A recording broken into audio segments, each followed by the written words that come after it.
evening. Welcome to the URI Providence campus, and my name is Stephen Pennell.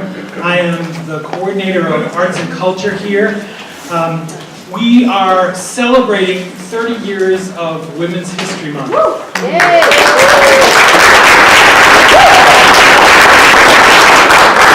That's a very strange thing to say, because women have been making history forever.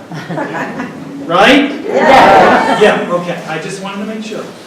Because it's the 30th anniversary of recognizing women's history, we have a lovely exhibit for the whole month out here with 39 women, because it's more than 30. And really wonderful works of art in all media. And tonight we have a performance that was created from the words of more than 30 women. And we have 31 on the stage who are going to share those words with you. I ask you to turn off cell phones and things that make other kinds of noises. If you're taking pictures, please don't flash. There are 2 exits back there. They will take you back out to the cold hallway. There's an exit here which will take you out to the cold hallway. Forget about that one, that will get you lost. And if there is a problem, I'm here and my help is here. We'll take care of you. So, without further ado, I want you to sit back, get warm, relax, and enjoy.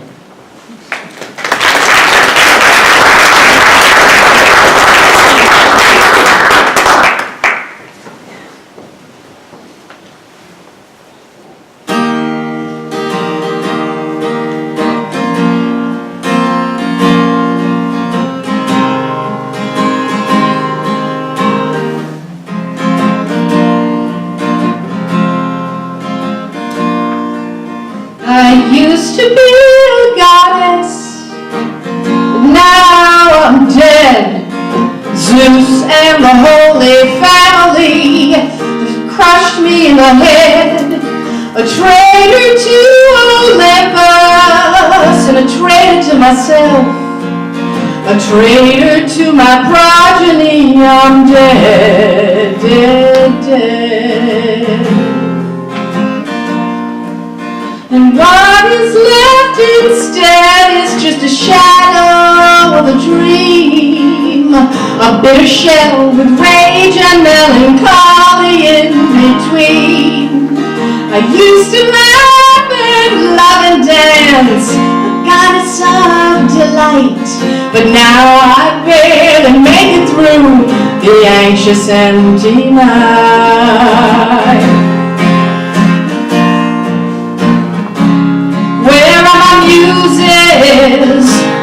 This all confuses me.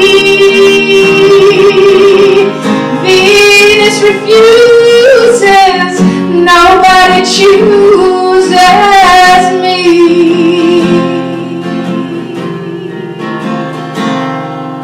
The only one who visits me, Saturn, dear old man. To the others I'm invisible, abandoned where I stand. Why have they forgotten all the years of serving fire? Now I'm either hated or an object of desire. Don't let them slap you down, girl. Get up off the floor.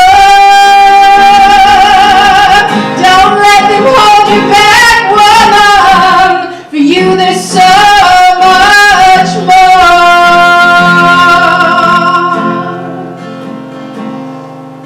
I used to be a goddess, but I'm hanging by a thread. I've got to get beyond myself and live outside my head. Regain my strength and energy. Don't give up the fight.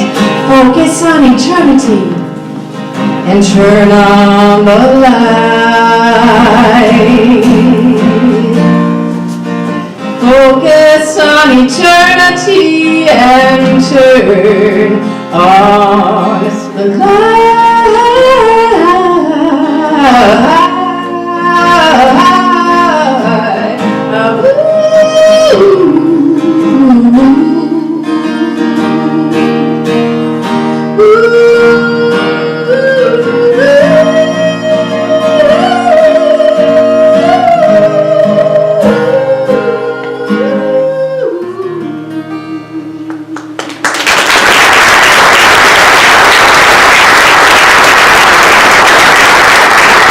Where my secret lies. I'm not cute or built to suit a fashion model's size. But when I start to tell them, they think I'm telling lies. I say it's in the reach of my arms, The span of my hips. the stride of my steps, the curve of my lips. I'm a woman, phenomenally. Phenomenal woman, that's me. I walk into a room just as cool as you please. And to a man, the fellows stand or fall down on their knees. Then they swarm around me, a hive of honeybees. I say it's the fire in my eyes, the flash of my teeth, The swing in my waist. And the joy in my feet. I'm a woman, phenomenally. Phenomenal woman, that's me. Men themselves have wondered what they see in me. They try so much, but they can't touch the mystery in me. When I try to show them, they say they still can't see. I say it's in the arch of my back, The sun of my smile, the ride of my breasts, the grace of my style. I I'm a woman, phenomenally. Phenomenal woman, that's me. Now you understand just why my head's not bowed, I don't shout or jump about. or have to talk real loud. When you see me passing by, it ought to make you proud.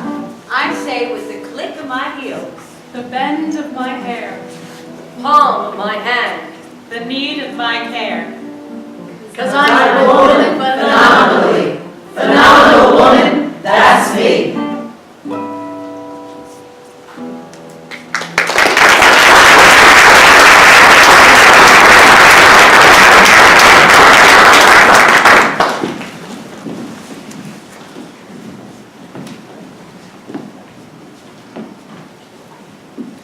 I long to hear that you have declared independency. And by the way, in the new code of laws, which I suppose it will be necessary to make, I desire that you remember the ladies. And do not look give them more favorable time than your ancestors. Do not put such unlimited power into the hands of the husbands. Remember, all men would be tyrants if they could.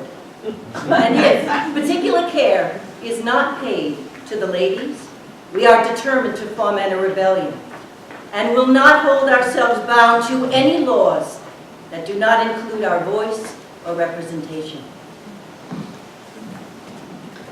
Well, children, where there's so much racket, there must be something out of kilter. I think that twixt the Negroes in the South and the women in the North, all talking about rights. The white man gonna be in a fix pretty soon. But what's all this here talking about?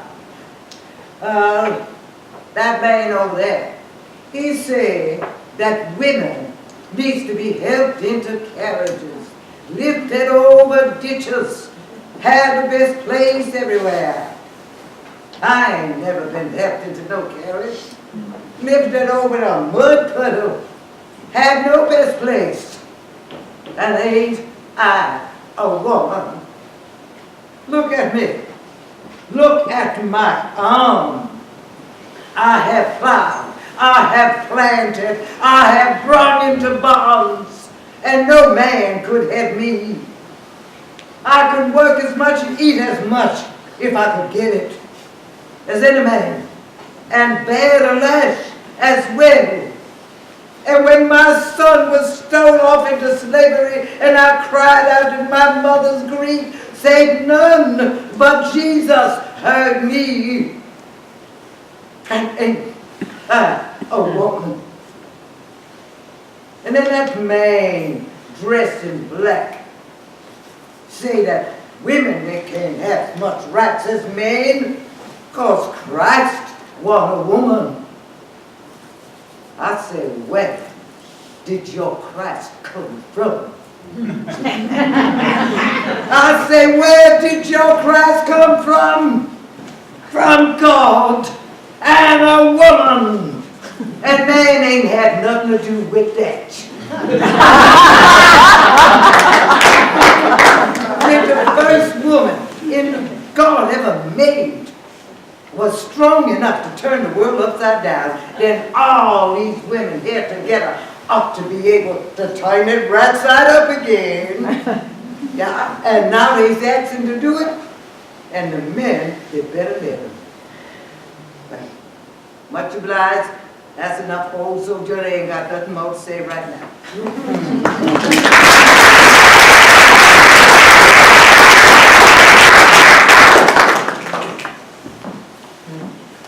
The vote is the emblem of your equality, women of America, the guarantee of your liberty. That vote of yours has cost millions of dollars and the lives of thousands of women. Money to carry on this work has been given usually as a sacrifice, and thousands of women have gone without the things they wanted and could have had in order that they might help get the vote for you. Women have suffered agony of soul that you can never comprehend, so that you and your daughters might inherit political freedom. The vote has been costly. Prize it. That vote is power, a weapon of offense and defense, a prayer. Understand what it means and what it can do for your country. Use it intelligently, conscientiously, prayerfully. No soldier in the great suffrage army has labored and suffered just to make a place for it. Their motive has been the hope that women would aim higher than their own selfish ambitions and serve the common good.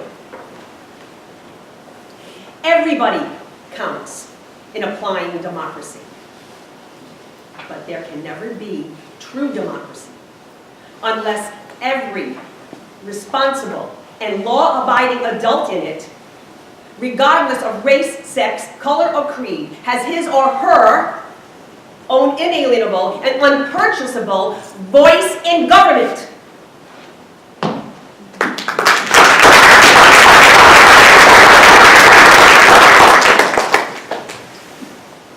I never doubted that equal rights was the right direction.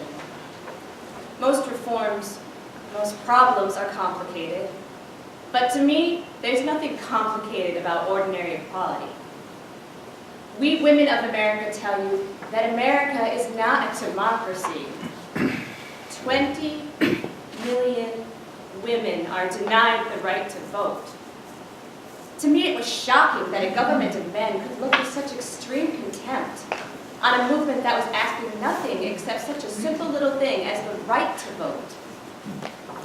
The Women's Party is made up of women of all creeds, races, and nationalities, united under the one program of working to raise the status of women. I think if we get freedom for women, that they are probably going to do a lot of things I wish they wouldn't do. But it seems to me that it isn't our business to say what they should do with it. It is our business to see that they get it.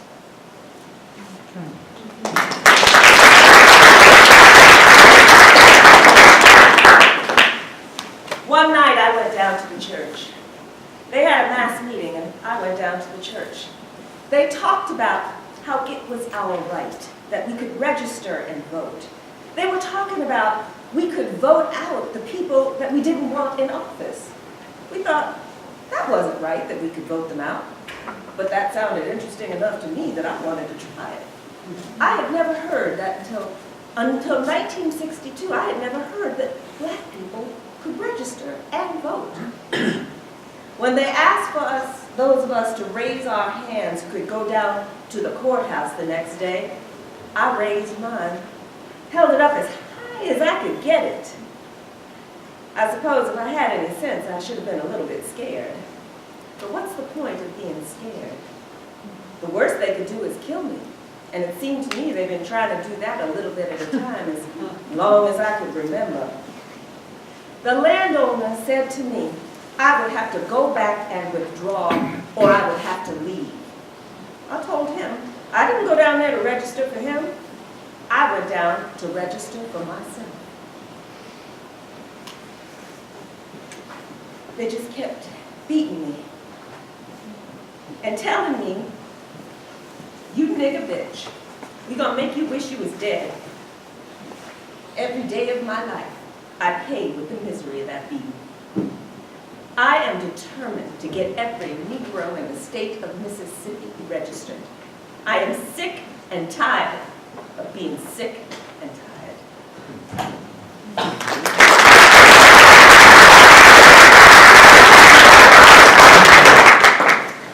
Unlike the American Revolution, which began with a shot heard around the world, the rebellion of Seneca Falls, steeped in moral conviction and rooted in the abolitionist movement, dropped like a stone in the middle of a placid lake, causing ripples of change. No governments were overthrown. No single life was lost on a bloody battlefield, or single enemy identified and vanquished. No, the disputed territory was the human heart. And the contest played itself out in every American institution, our homes, our churches, our schools, and ultimately in those places of power.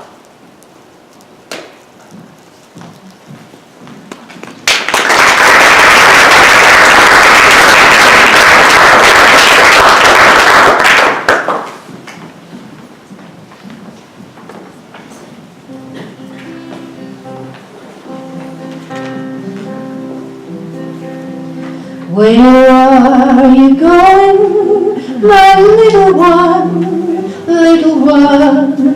Where are you going, my babe, my own? Turn around and you're two, turn around and you're four, turn around and you're a young girl going out of the door. Turn around, turn around, turn around and you're a young girl going out of the door. Where are you going, my little one, little one? Pigtails and petticoats, where have they gone? Turn around and you're tiny, turn around and you're grown, turn around and you're a woman with babes of her own. Turn around, turn around, turn around and you're a woman with babes of her own. Where are you going, my little one, little one? Where are you going, my babe, my own?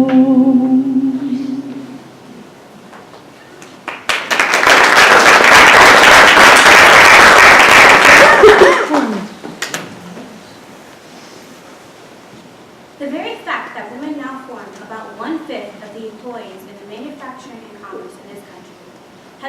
vast field of industrialized legislation, directly affecting women as wage earners.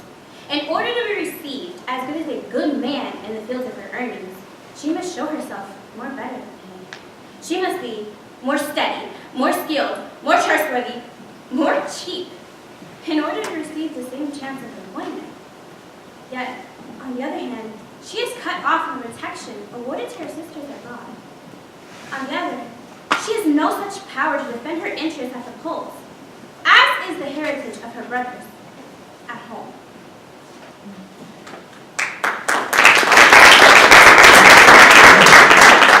It has taken the rapid industrialization of the last few decades with its mass production methods for us to realize that man might become a victim of circumstances far beyond his control.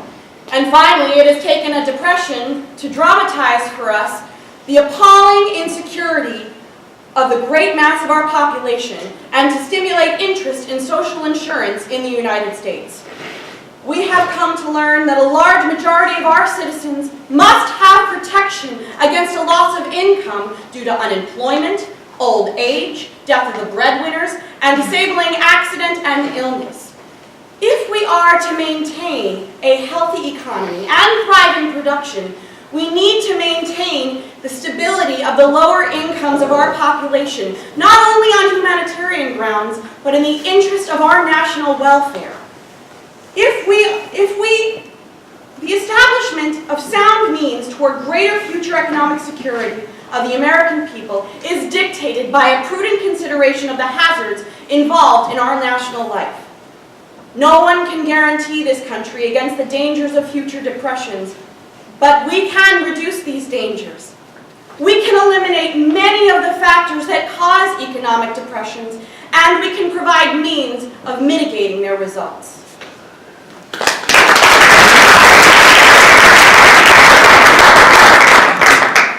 In almost every profession, in business, in arts, sciences, women are still considered second-class citizens. It would be a great service to tell girls who plan to enter into society to expect this subtle, uncomfortable discrimination. Tell her not to be quiet and hope that it goes away. Tell her to fight it. A girl should not expect special privileges because of her sex, but neither should she have to adjust to prejudice and discrimination. We need bolder thinking.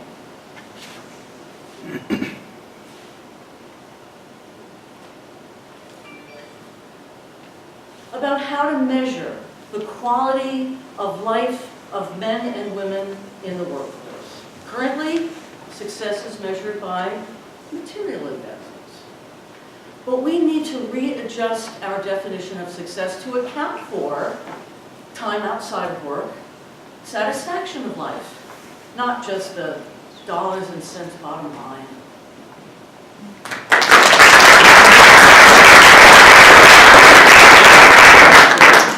Some of you may know my story. How for 19 years I worked as a manager at a tire plant in Alabama. And some of you may have lived a similar story. After nearly 2 decades of proud, hard work, I find out I am making significantly less money than the men who are doing the same work as me. We sought justice because equal pay for equal work is an American value. That fight took me 10 years. It took me all the way to the Supreme Court, and in a 5-4 decision, they stood upon the side of those who had shortchanged my pay, my retirement, my overtime, just because I am a woman. In the end, I never saw a dime of the money I was shortchanged. The first bill that President Obama signed into law is the Lilly Ledbetter Fair Pay Act. I think it says something about his priorities that the first bill he put his name on has my name on it too. And as he said that day, as I stood by his side, to make this economy work for all, we have to make sure it works for everyone.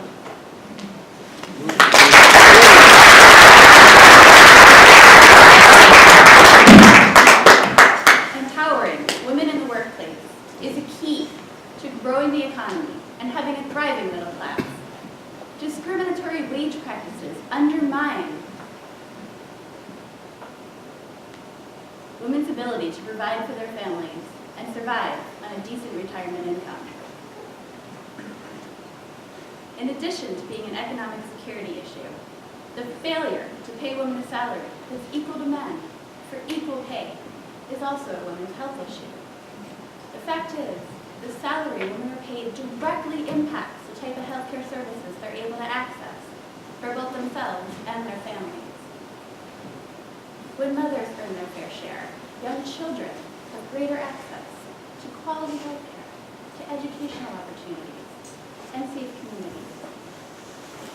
By ending the wage gap, we will help ensure that all women, that every child can achieve his or her God-given potential.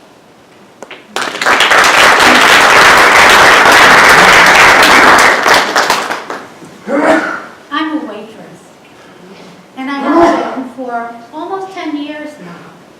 I literally went across the street to a restaurant, directly across the street from my high school, and got the job. During what I thought was going to be a transitory period of my life, but it's ended up being my main source of income. A couple of years ago, a friend of mine tricked me into going to an industry night at the Restaurant Opportunity Center. All of a sudden, there I was, surrounded by these really tremendous union organizers who were explaining to me that, although I might not believe it, I really did have rights as a worker, and I could stand up for them if I decided to. Now, if you go to your boss and the legislator and ask for a raise, and they tell you no, where do you go from there? That was the moment that I thought to myself, if these people are not going to really represent me, if they're not even going to pretend to care that we're really struggling, then they really can't call themselves my representatives, can they? That was the moment I started the process to run for office, because I was tired of being told that they would tend to me later.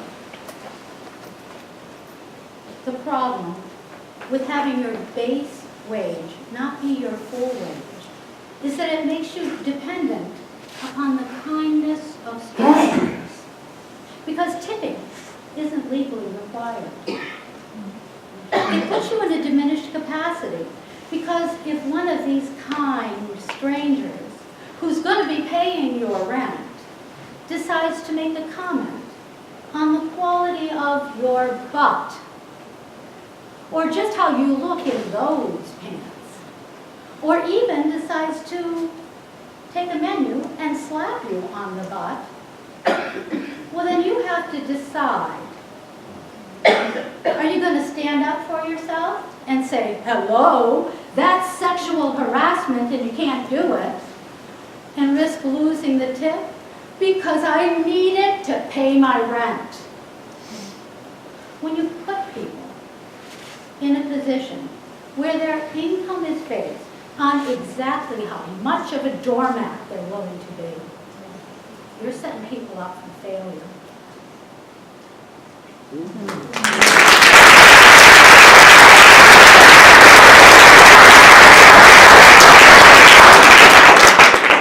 I woke up this morning with my mind, and it was stayed on freedom. Woke up this morning with my mind, and you know it was stayed on freedom. Woke up this morning with my mind, and you know it was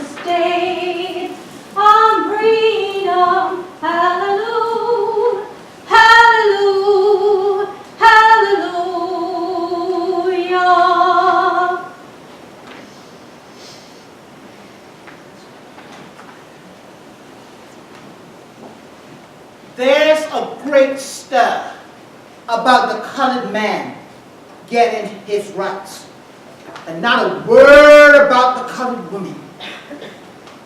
If the colored men get their rights, and not the women, you see, the colored man will become masters over the women.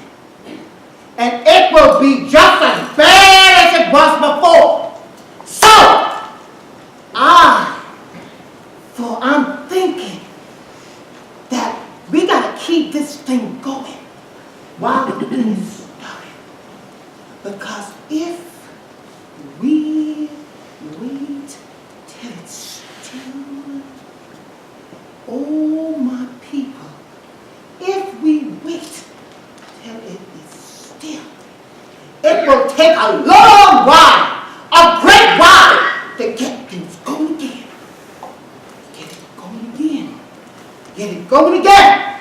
Oh, get it going again.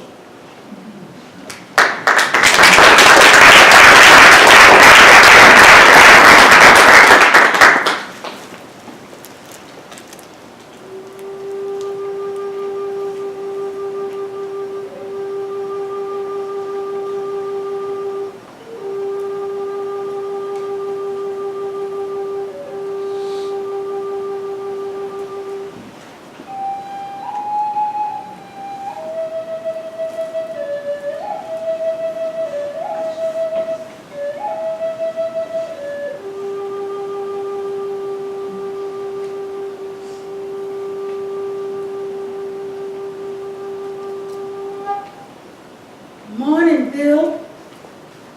Come to sit with you this morning. Bad things are happening, Bill. Bad things. Made the Fall River Herald lone widow forces city to go to state. They want to take our land, Bill. Haven't they taken enough? Said it's for the betterment of the people. Gonna take it by eminent domain, Bill. Ain't we? Don't we come?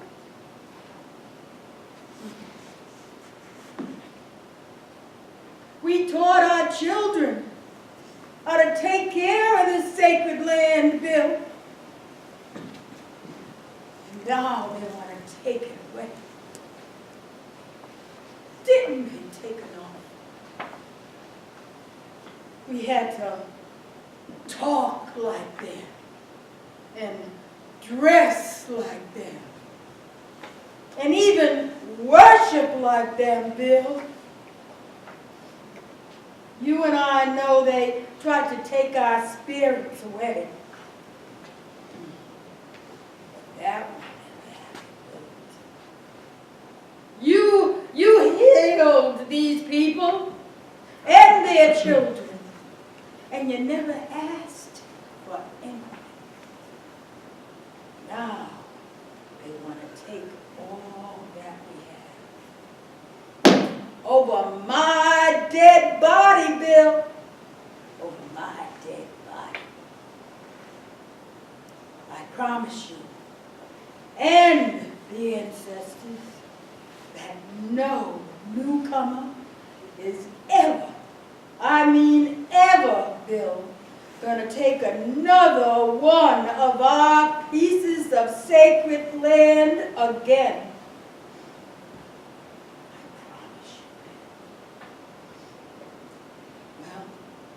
Gotta go. Be back tomorrow. I'm sure there'll be other things happening. I miss you, Bill. Oh, how I miss you. Love you.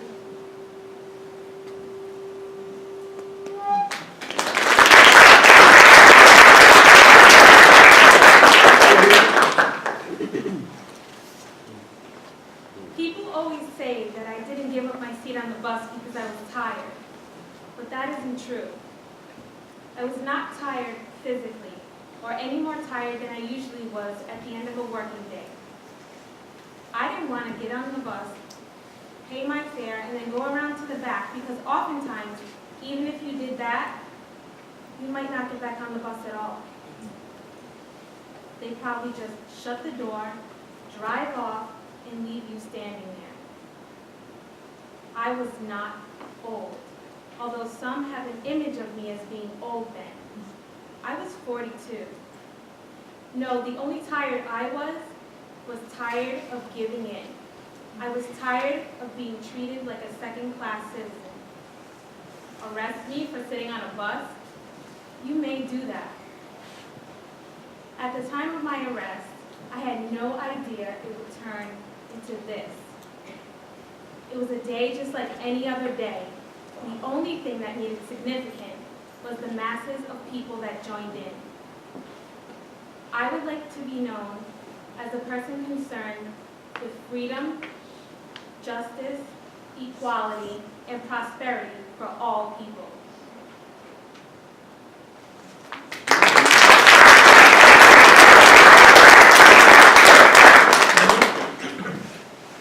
Hillary Clinton didn't just play the game, she changed the rules. She insisted that women's rights are human rights, and that women can decide the fate of our own bodies. That workers of all races should be paid the same as white men for the same work.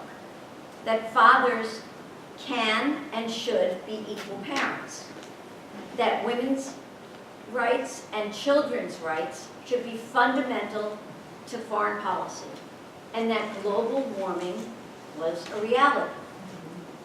That's why she was, and always has been, supported more by women than by men, by voters of color than by white voters, and by scientists than by creationists. It is also why she is deeply and vehemently resented.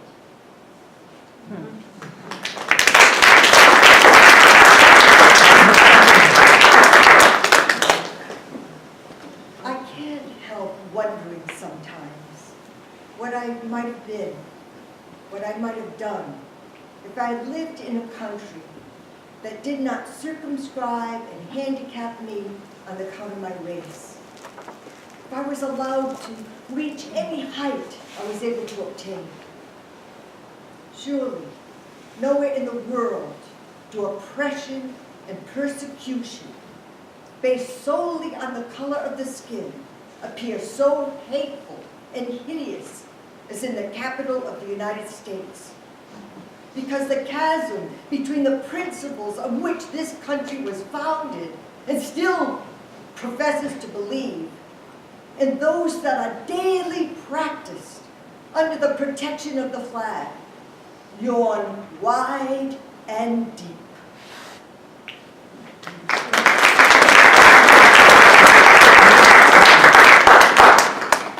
My grandma taught me a most important lesson of politely defending one's own rights, something every Negro American must learn. I had our high priestess's pride and independent spirit. We butlers were somebody, and we were going to be somebody even more important. I knew this. My high priestess said so, and the Lord had told her. One day, my teacher stopped me as I strutted around the classroom as if I owned this whole schoolhouse and told me to behave myself. I went home and told my grandma what my teacher had said. My high priestess pulled me over to her lap. Rosie, she said, you go back to that school and tell that white woman that your grandma said that you're supposed to strut around and hold your head up high in the air until you do something yourself to make it drop. You understand me, Rosie? Now you go tell her. Then I heard her say, as she did in times of extremity, my Lord, my God, Jesus, Master. I knew then that I had better do just as the high priestess said. Next day, I went and told my teacher just what my grandma had told me to say.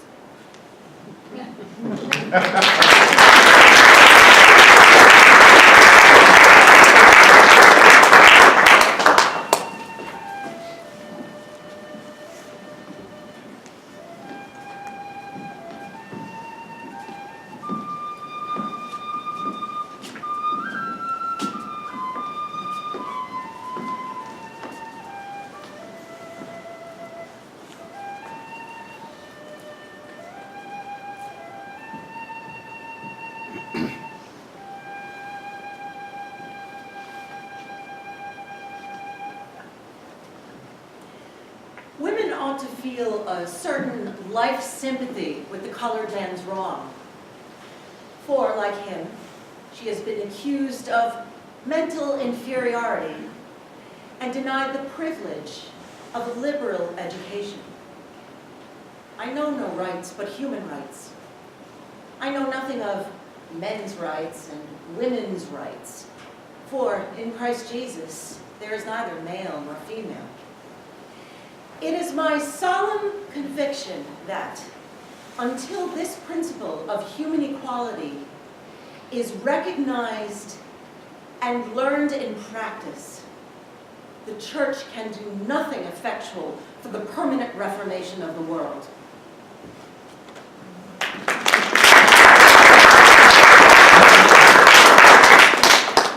No woman is free who does not own and control her body. No woman is free until she can consciously choose whether or not she will be a mother. Women must have this freedom, the fundamental freedom to choose whether she will have children and how many she will have. Regardless of what man's attitudes might be, that problem is hers. Before it can be his, it is hers alone. She goes through the veil of death alone each time a babe is born. As it is the right neither of man nor the state to subject her to such an ordeal, so it should be her choice to decide whether to endure it.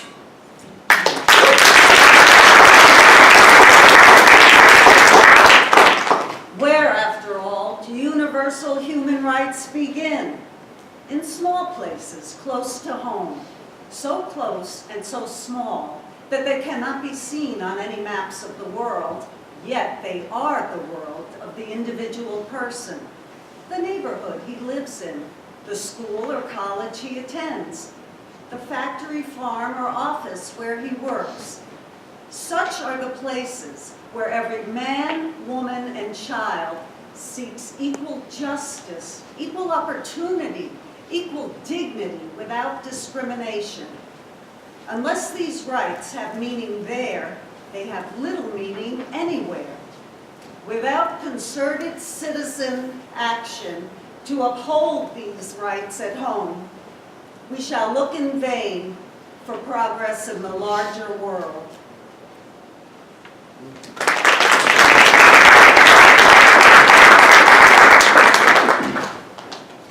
I think it's about time that equipped women began to take on the ethical questions which a male-dominated culture has produced and dissect and analyze them quite to pieces in a serious fashion. It is time that the women culture had something to say about the nature of its existence. Otherwise, without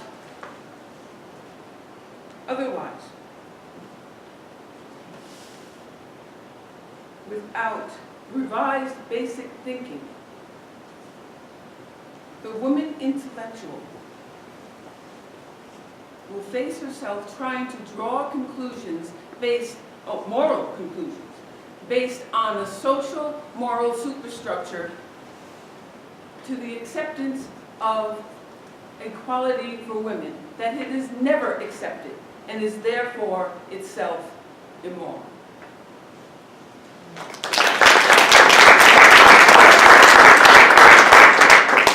Labeling family planning and legal abortion programs genocide is male rhetoric from male ears.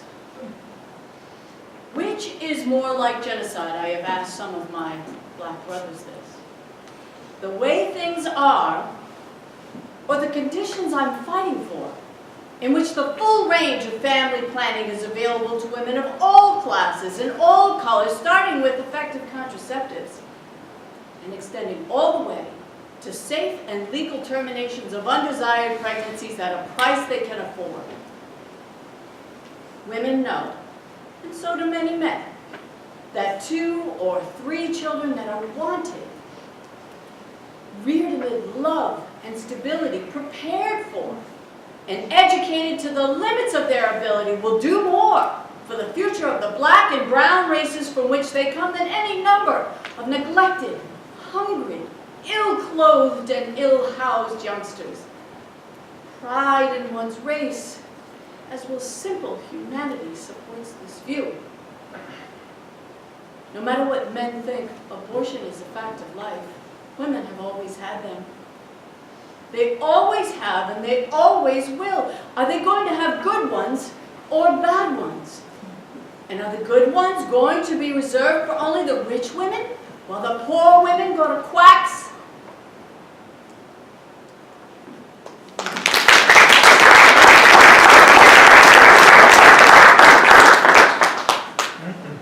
I experienced my own trail of tears as a young girl.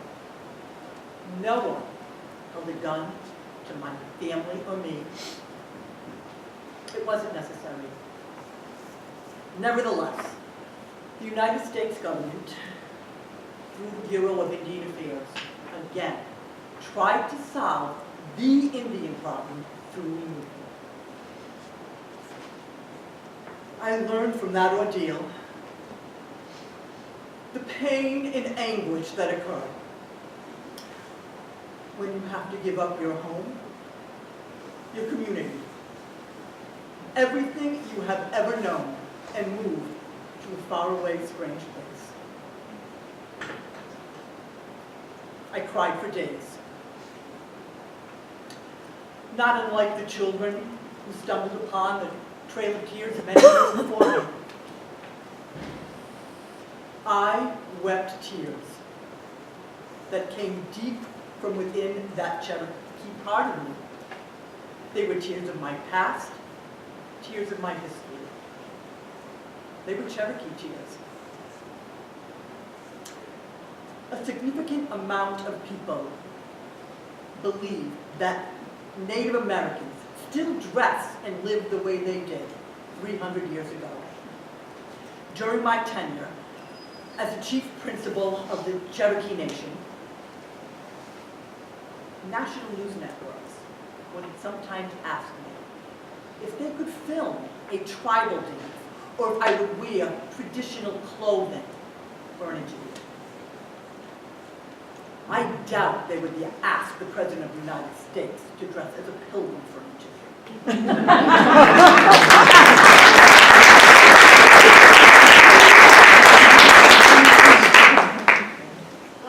Well, do I wish we lived in a society where gender didn't feature so prominently? Of course.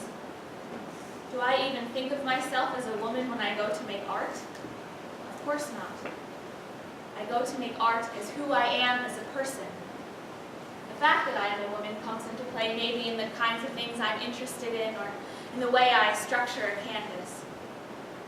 I feel like I have at least begun to make a contribution, but my most significant concern has to do with whether my actual art will be preserved for future generations or be erased. I'm trying to make art that relates to the deepest and most mythic concerns of humankind. And I believe that at this moment of history, feminism is humanism. Even if I am simply one more woman, laying one more brick in the foundation of a new and more humane world, it is enough to make me rise eagerly from my bed each morning and face the challenge of breaking the historic silence that has held women captive for so long. Because men have a history, it is difficult for them to imagine what it's like to grow up without one, or the sense of personal expansion that comes from discovering we women have a worthy heritage. In the beginning, the feminine principle was seen as the fundamental cosmic force. All ancient peoples believed that the world was created by a female deity. When you're in school, most of the events you study are about men. Men's activities lauded and repeated over and over. What about us? What about commemorating the decades-long struggle for suffrage? To reclaim our past and insist that it become a part of our human heritage is the task that lies before us. For the future requires that women, as well as men, shape our world's destiny.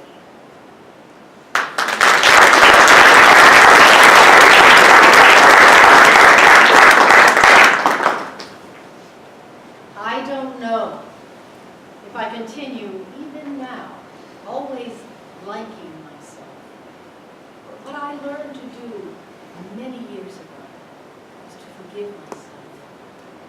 I think it is very important for every human being to forgive herself or himself. Because if you live, you will make mistakes. It is inevitable. But once you do, and you see the mistake, you forgive yourself. And you say, well, if I'd known better, I'd have done better. That's all. Then you say to those you think you might have injured, I'm sorry. Then you say to yourself, I'm sorry. If we all hold on to the mistake, we can't see our own glory in the mirror because we have the mistake between our faces in the mirror. We can't see what we're capable of being. You can ask forgiveness from others, but in the end, the real forgiveness is of one's own self. I think that young men and women are so caught by the way they see themselves. Now, mind you, when a larger society sees them as unattractive, as threats, as too black or too white, too poor, or too fat, or too thin, or too sexual, or too asexual, that's rough. But you can overcome that. The real difficulty is to overcome how you see yourself. Without that, we never grow, we never learn, and sure as hell, we should never teach. I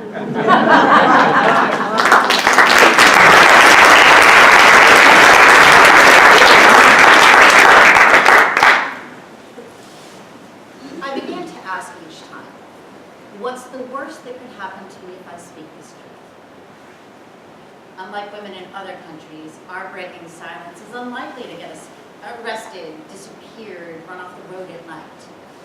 Our speaking out will irritate me, get us called bitchy and hypersensitive, disrupt a few dinner parties. And then our speaking out will allow other women to speak, until laws are changed, and lives are saved, and the world is altered forever. Next time, ask yourself, what's the worst that will happen? And then push yourself a little further than you dared. When you begin to speak, people will yell at you. They'll interrupt you, put you down, pretend it's all personal, and the world will not end. And the speaking will become easier and easier, and you will find yourself falling in love with your own vision, which you probably didn't even know that you had. And you'll lose friends and lovers and realize you don't miss them. And others will find you and cherish you. And you'll still flirt and paint your nails. You'll get dressed up and party because, as I think Emma Goldman once said, if I can't dance, I don't want to be part of your revolution. And in the end, you'll know with unsurpassing certainty that only one thing is more frightening than speaking your truth, and that is not speaking.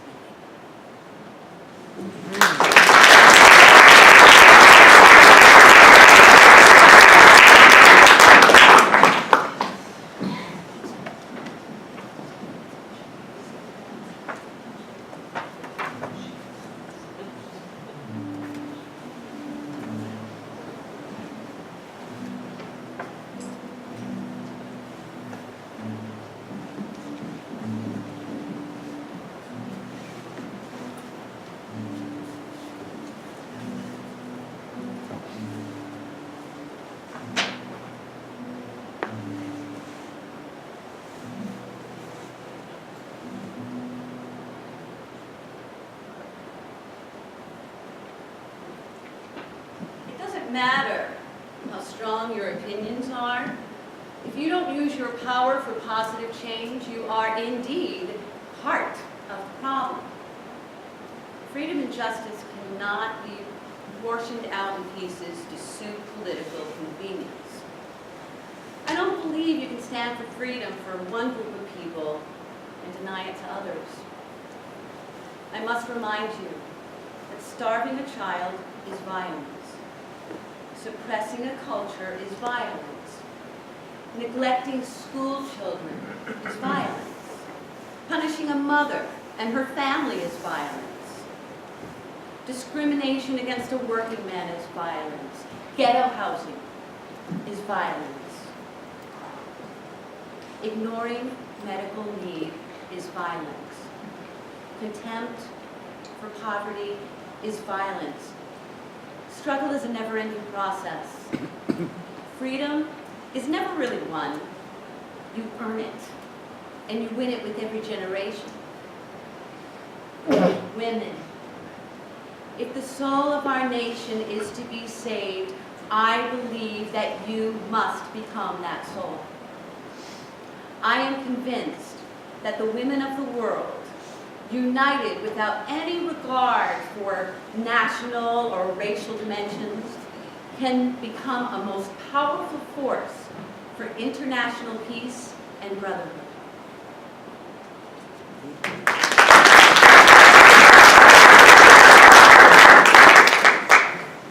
The wounded child inside many males is a boy who, when he first spoke his truths, was silenced by paternal sadism, by a patriarchal world that did not want him to claim his true feelings. The wounded child inside many females is a girl who from early childhood was taught to be something other than herself, deny her true feelings, in order to attract and to please others. When men and women punish each other for truth-telling, we reinforce the idea that lies are better. To be loving, we willingly hear the other's truth. And most important, we affirm the value of truth-telling. Lies may make people feel better, but they do not help them to know love. One of the best guides on how to be self-loving is to give ourselves the love we are often dreaming of receiving from others. There was a time when I felt lousy about my body, felt I was too fat, too this, too that.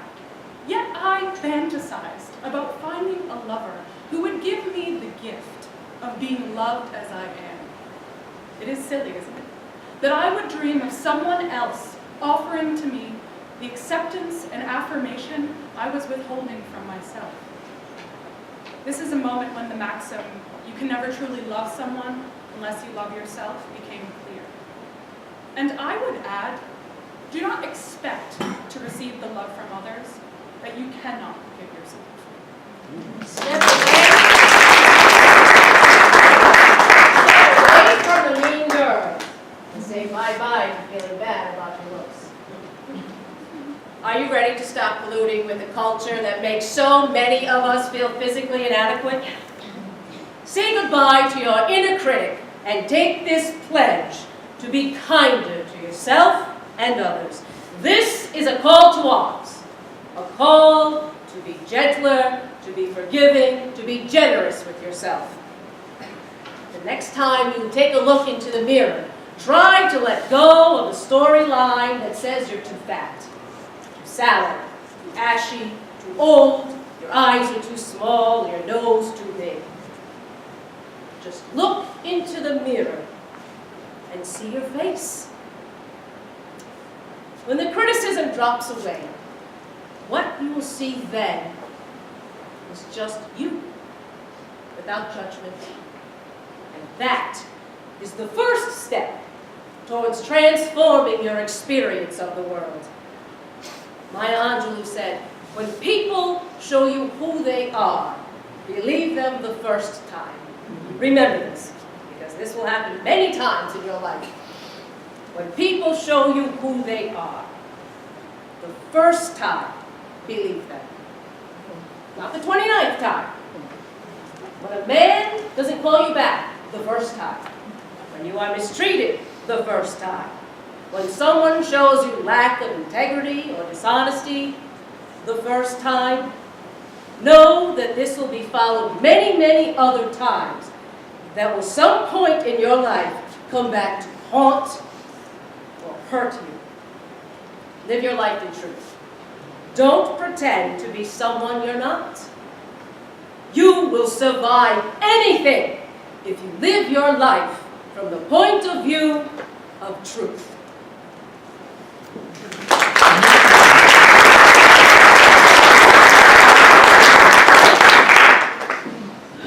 We also know that these shadows of the past have not completely disappeared. Despite all the progress we've made, I know that so many of you still see these shadows every single day. Maybe it's when you're driving somewhere and you stop for no particular reason. Maybe it's when the store you enter into, folks seem to keep an extra close eye on you as you shop. Maybe it's when you walk down the sidewalk and folks just cross the street when they see you coming. Maybe it's all those schools that, despite the laws, are still very much separate and unequal. Or the criminal justice system that still doesn't provide truly equal justice for far too many. Or those neighborhoods that are struggling still to overcome the painful legacy of the past. So we've got to stand with all our neighbors. Straight, gay, lesbian, bisexual, transgender, Muslim, Jew, Christian, Hindu, immigrant, Native American. Because the March for Civil Rights isn't just about African Americans, it's about all Americans. It's about making things more just, more equal, more free for our kids and grandkids. That's the story you all have the opportunity to write.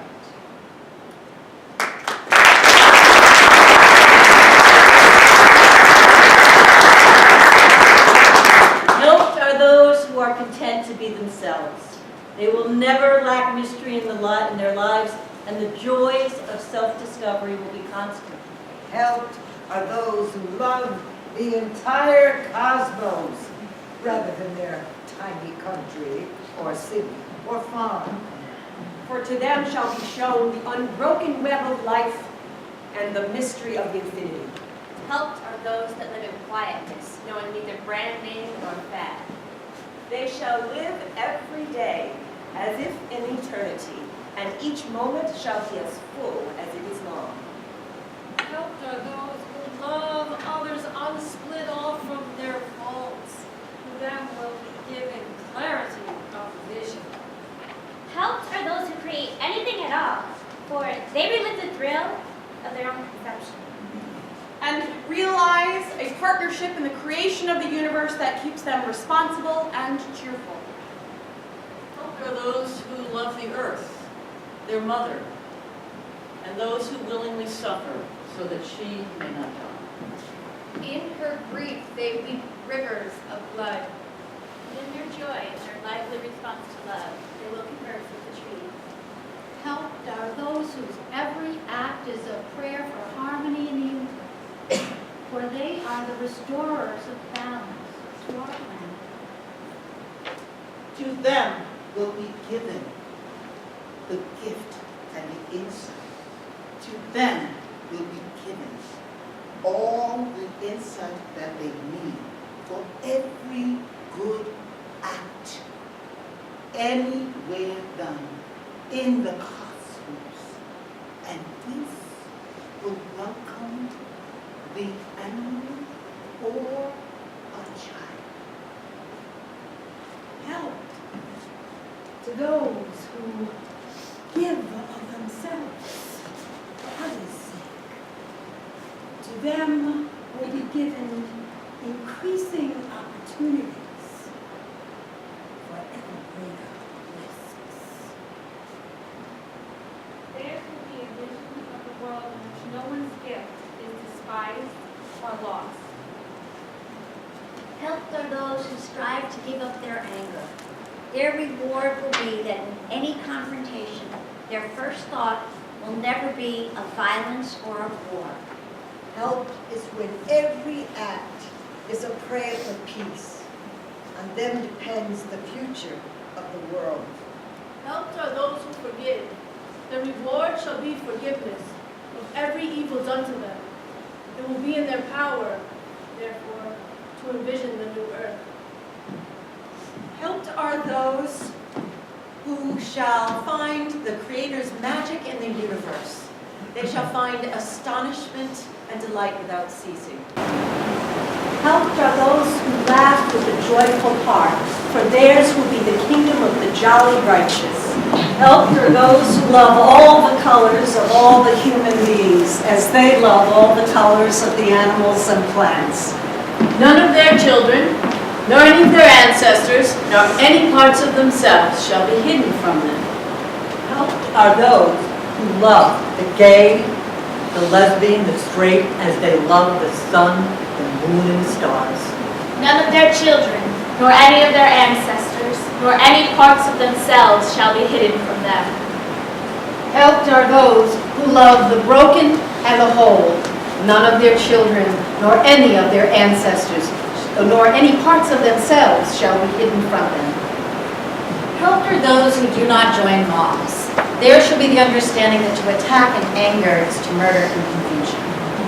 Helped are those who find the courage to do at least one small thing each day to help another. Plant, animal, river, human being. They shall be joined by a multitude of the timid.